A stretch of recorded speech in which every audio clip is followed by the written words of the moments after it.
Fala galera, Dizascope, Douglas Gonçalves por aqui. Eu já queria começar pedindo perdão pra gente não ter gravado na semana passada. A gente veio de uma série de eventos, de palestras, tanto que eu tô até um pouco rouco, você vai perceber, mas foi uma bênção. A gente esteve na Bahia, no Rio, a gente esteve aqui em Águas de Lindóia, foi muito legal, foi uma semana assim muito abençoada. E hoje eu queria falar com vocês sobre Viva com propósito. Há um tempo atrás, já há alguns anos, eu assisti uma série de palestras do John Piper, que eu vou deixar até o link aqui dessa palestra para você, sobre não desperdice sua vida. E cara, aquilo foi muito impactante para mim. Então eu queria pensar sobre isso com você, cara. Não desperdice sua vida, viva com propósito. Antes de começar, eu queria te pedir para fazer uma coisa. Se você puder, pega um papel, uma caneta, para você anotar algumas coisas, algumas perguntas que eu vou te fazer, aí você anota a resposta. Tenho certeza que vai te ajudar bastante a entender qual é o teu propósito. Então, se for necessário, dá um pause aqui no vídeo e vai lá, pega um papel e uma caneta que eu vou fazer algumas perguntas. E a primeira pergunta que eu queria te fazer é a seguinte: se você tivesse, imagina, se você tivesse o poder de mudar uma coisa no mundo, uma apenas, o que você mudaria? Então vamos lá. Se você tivesse poder para resolver um problema do mundo, qual problema você escolheria resolver? O que mais te indigna? O que tira o seu sono? O que quando você pensa, você fica, isso é urgente, isso tem que ser resolvido. Então agora pega, anota aí no seu papel qual problema você resolveria no mundo. Então beleza, guarda a tua resposta que eu quero te mostrar um texto que está em João 4, verso de número 31. O que está acontecendo aqui nesse episódio? Jesus, ele passa por Samaria e ele manda os discípulos irem comprar comida. Ele então para num poço e começa a conversar com uma mulher samaritana. Ou seja, de ser mulher já não era para ele estar conversando naquela época. E por ser samaritana, menos ainda. E ele começa então a compartilhar o evangelho com ela. Ele traz algumas revelações que ele não tinha falado para ninguém, gente. Foi muito profunda essa conversa. E no final da conversa, os discípulos chegam. Eles ficam tudo constrangidos, falando, meu Deus, mas por que ele está falando com essa mulher? Tal. E aí eles trouxeram comida. E aí assim que ela vai embora, eles chegam e falam, mestre, come alguma coisa. Dá uma olhada no texto. Enquanto isso, seus discípulos lhe pediram, Rabi, come.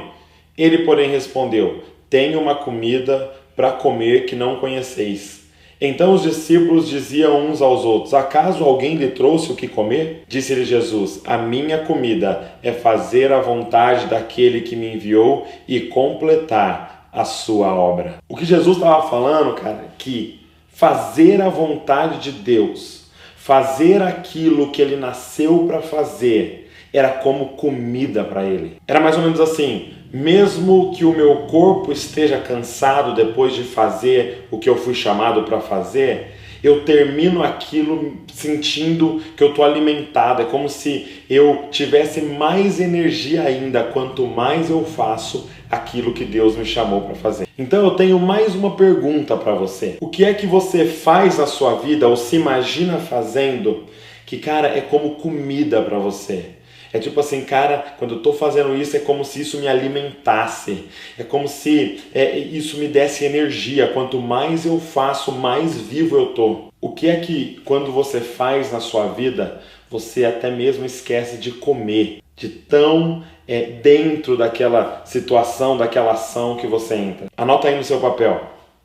O que é que quando você faz te dá mais energia ainda, te deixa ainda mais vivo? É lógico que não vale coisas passivas, né? Como, quando eu tô assistindo Netflix, quando eu tô assistindo um vídeo, quando eu tô... Não. O que você faz? Qual serviço que você faz que você ama tanto, que te dá... É como comida para você. Anotou aí no teu papel? Então guarda essa segunda resposta. O que a gente precisa entender é que Deus é glorificado quando a gente faz aquilo que a gente foi chamado, desenhado para fazer. Tem uma musiquinha, cara, que os meus filhos amam e que eles cantam de cor, que um dia eu tava ouvindo e vendo um videozinho no YouTube, aquilo falou comigo, cara, no profundo do meu ser. E é uma musiquinha muito conhecida que diz assim, se eu fosse um elefante com a minha trompa, louvaria ao Senhor. Se eu fosse um urso polar, com a minha barriga eu iria louvar. Se eu fosse um peixinho lá no fundo do mar, louvaria o Senhor sem parar de nadar. E de repente, ouvindo essa música, eu falei, cara, é isso. Nós glorificamos a Deus quando a gente faz aquilo que a gente nasceu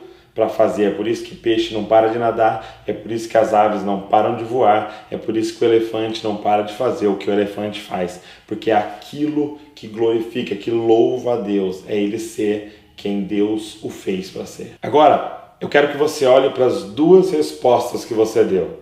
O que você mudaria no mundo e o que você faz que te dá vida. E a pergunta que eu queria te fazer é o seguinte: como que você poderia mudar isso no mundo fazendo o que você ama fazer? Como essas duas coisas poderiam se conectar? Como que você poderia transformar a sua realidade, a realidade ao seu redor, fazendo isso que Deus colocou no seu coração? Como é que você poderia fazer isso? Se você não faz o que você ama, eu queria que você escrevesse o que você poderia fazer daqui para frente para começar a se aproximar daquilo que você ama. Não estou falando você largar seu emprego, mudar de país, não. Estou falando para você começar a ir em direção àquilo que você nasceu para fazer, aquilo que te dá vida. O que você poderia começar a fazer amanhã, semana que vem, que começaria a te aproximar do seu sonho? Talvez um curso, talvez ler alguns livros específicos, se relacionar com pessoas específicas. O que você precisa fazer? Ou se você já está fazendo isso que te dá vida e que você ama, o que você poderia fazer para melhorar isso? Para fazer isso que você está fazendo, mas ainda melhor. Pensa em algumas coisas, escreve até aí no papel algumas coisas, algumas atitudes que você poderia ter para ainda melhorar o que você está fazendo e como isso pode transformar o mundo. Lembra que eu comecei dizendo para você? Se você tivesse poder para mudar alguma coisa no mundo, o que você faria? E eu queria te dizer, você tem esse poder. O Espírito Santo habita dentro de você. Nós estamos em Cristo Jesus. Cara, nós temos esse poder. Então vai e transforma a realidade ao seu redor. Se você gostou desse vídeo, se ele abençoou sua vida, eu pedi para você fazer algumas coisas. Aperta no joinha, compartilha esse vídeo nas suas redes sociais, manda no WhatsApp e tal. Se você está vendo ele no Facebook, compartilha. E também se inscreve no nosso canal. Já são mais de 150 mil pessoas, cara, tá muito legal.